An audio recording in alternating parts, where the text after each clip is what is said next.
Danes v Pomurskem dnevniku. Sodnikom je dovolj nasilja. Občinska seja na Cankovi. Občina razpisala štipendije. Dora gostil Manico Janežič Ambrožič. Vreme jutri bo delno jasno.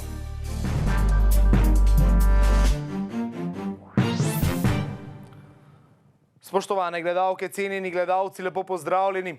Edinemu romskemu nogometnemu klubu, ki igra v medobčinski ligi, sodniki nočejo več soditi tekem zaradi ponavljajočih se prekrškov. Gre za nogometni klub Roma, ki prihaja iz Vanče vasi.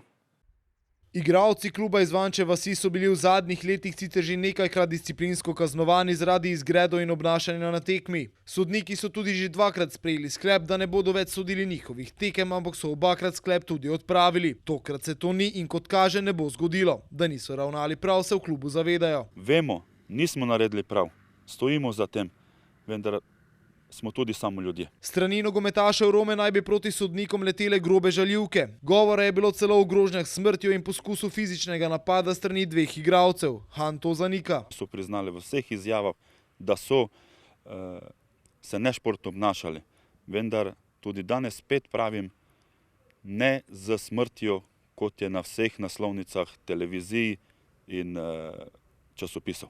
Je prišlo do fizičnega obračuna? Ne. Bili so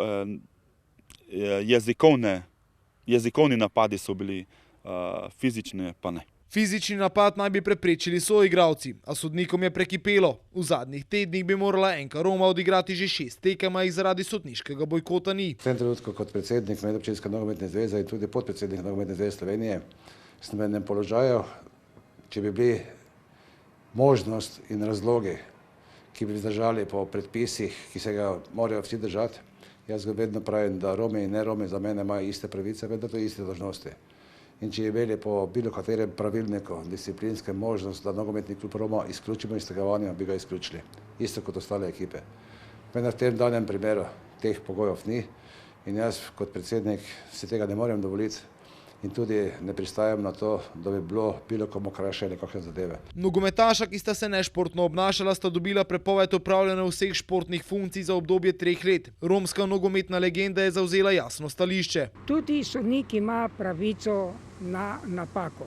Ampak mi Romi si ne moremo to dovoliti, ker pravila veljajo kakor za Rome, tako ne za Rome. In priporočam vsem, da si skupaj sedemo, pa da najdemo eno pravilno rešitev, ker zakaj je to, zakaj se dogaja to? Fantje ne trenirajo, igrali bi pa, ker pa nimajo moči in pol seveda živci delajo. In pol oni ne mislijo na posledice, delajo vse po svojem, kakor sem v enem prispevku videl, da ga je 10-15krat sodnika poslal v rodno mesto, to se ne šika. Sodniškega bojkota kljub temu številni ne odobravajo. Neko rešitev bomo mogli najti. V tem trenutku smo našli najslabše rešitev, ker tudi ostali klubi so zdaj v podrejenem položaju, ker tudi tisti klubi, kateri bi mogli zdaj z njimi odigrati tekem, ni bilo. In na koncu bomo mogli rešitev najti mi. V teh dneh naj bi za isto mizo sedli vsi vpleteni. Iz nogometnega kluba Roma pa sporočajo. Bi se javno opravičil vsem akterjem tiste tekme. V klubu torej mahajo z belo zastavico, odgovor na vprašanje, kdo vse jim bo želel slediti, pa bo verjetno znan v prihodnjih dneh. Včeraj je na Cankovi potekala seja občinskega sveta, na kateri je bilo govora tudi o ureditvi jezera v Kraščih. Poglejmo si kratek izsek iz seje. Zadeva v zvezi odlagališče Bub je bila v bistvu odločba inšpekcijske službe. Zadnji dan so se pritožili na upravno sodišče, da se vrli v ponovno odločanje, tako da bomo še verjetno kar nekaj časa. Jaz sem sicer predsednik energije, pa tega vložil, neke zadeve se na področju tega delajo in da v mojem, tudi v Kraščih, na jezeru, kaj se tiče, smo aktivno v dogovoru z Ministrstvom za vode, sami ne moramo narediti nič, definitivno nič. Tudi sem Stanki Dešnik, kot predsednici, direktorici Krajinskega parka, jasno in glasno povedala, da ona mora odigrati tu eno od pomembnejših vlog. In tudi za župana Rogaševec, da moramo nastopati v skupniki, to ni samo naša zadeva, Prekraško jezero ni samo naš projekt, ampak je tudi Rogaševski. In zdaj že ugotavljajo, da več mulj ni tak strupen, da bi ga že lahko uporabljali tudi za kmetijstvo, pa nekaj vse, ne. Upajmo, da to moramo pa biti jasno nekaj, ne. Krašč ni jezero, ampak je zadrževalnik. Če bi bilo jezero, bi bilo bistveno drugače. Ampak jaz rekel, da mene to sploh ne zanima kot župana, ali je to jezero ali je zadrževalnik. Meni je pač dolžnost, da zaščitim tiste ljudi, ki tam živijo, da ne zbolevajo. Tega jezera je začelo cveteti in neke stvari se pri tej zadevi vse dogajajo. Imam zadnjih jezero gotovila, da 2020 bi se zadeva začela delati, mi sami ne bomo. To je 500-600 tisoč evrov samo neke zadeve, ono pa sploh ne vem koliko na nebo govorilo.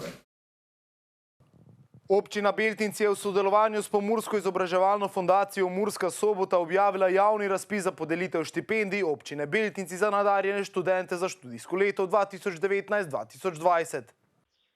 Za nadarjene študente s stalnim prebivališčem v občini Beltinci je razpisanih skupno 10 občinskih štipendij v višini 120 evrov na mesec, pri čemer bo 5 štipendij dodeljenih študentom naravoslovnih oziroma interdisciplinarnih ved, 5 štipendij pa študentom družbenih oziroma humanističnih ved. Finančna sredstva za štipendije zagotavlja občina Beltinci.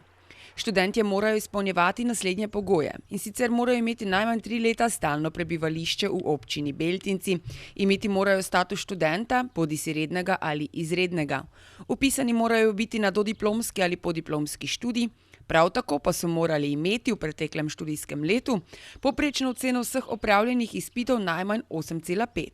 Če pogoje za dodelitev štipendije izpolnjuje več kandidatov, kot je razpisanih štipendij, imajo prednost kandidati z višjo povprečno oceno vseh opravljenih izpitov v preteklem študijskem letu. Rok oddaje za vlogo je do vključno ponedeljka 4. novembra 2019. V tokratni oddaji Dora nedeljski pogovor je gostovala Manica Janežič-Ambrožič, sicer novinarka in televizijska voditeljica, ki je lani postala odgovorna urednica informativnega programa TV Slovenija. Poglejmo si kratek izsek, več pa v nedeljo ob 18. Prej si me vprašal, zakaj ljudje odhajajo z RTV-ja. Jaz bi rekla, da v zadnjih letih odhajajo tudi zato, ker se preprosto naveličajo nizke ravni komunikacije in ne bom rekla upravičenih kritike. Kritika je vedno dobrodošla, kritika daje možnost za razmislek. Ampak nekih pritiskov in groženj in obkladanj, žaljivk, ki so jih deležni kot predstavniki RTV Slovenija. Jaz mislim, da RTV Slovenija niso ljudje, ki jih prepoznate, zato ker so vam, vaši politični opciji blizu, ali pa sovražite politično opcijo, ki so jim blizu. Ne, RTV Slovenija so vsi tista večina, ki dela vsak dan nepristransko, odgovorno in kritično, enako kritično do vseh. Tudi ta teden smo za vas pripravili pester izbor prostih delovnih mest. Preverite, morda pa katero čaka ravno na vas. Znanjem z področja vodenja in organiziranja dela, zdravstvene nege ter oskrbe je vaše lahko delovno mesto v domu starejših občanov Ljutomer. Potrebovali boste 3 leta izkušenj ter poznavanje predpisov socialno-varstvenega področja. Nove okrepitve išče tudi Center za socialno delo Pomurje, ki zaposli pomočnika direktorja enot Ljutomer in Murska Sobota. Nova sodelavca bosta med drugim vodila strokovno delo enote ter direktorju podajala predloge z področja kadrovsko-administrativnih zadev. V komunalno-stanovanjskem podjetju Ljutomer medtem zaposlijo prodajalca, ki bo skrbel za nabavo, prevzem in skladiščenje trgovskega blaga ter vodil potrebne evidence. Učiteljem začetnikom se priložnost ponuja v osnovni šoli Šalovci. V okviru projekta bo izbrani kandidat pridobival izkušnje z področja vzgoje in izobraževanja potrebne za pridobitev poklicne kvalifikacije. Želite skrbeti za komuniciranje in ustvarjati javno podobo znanega mobilnega operaterja in ponudnika fiksnih storitev?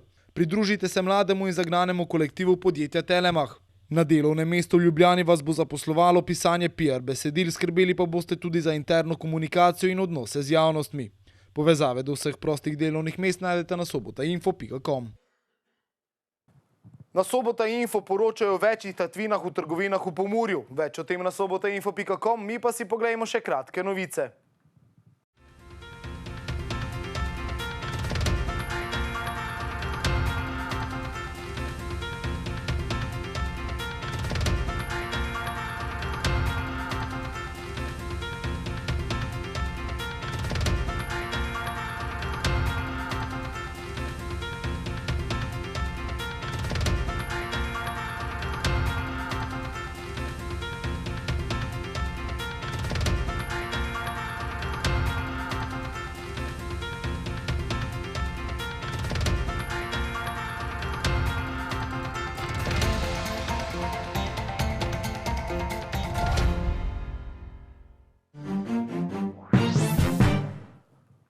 Jutri bo v zahodni Sloveniji pretežno oblačno, predvsem v hribovitih krajih bo občasno rahlo deževalo. Drugod bo po večini sončno. Več o vremenu pa v vremenski napovedi.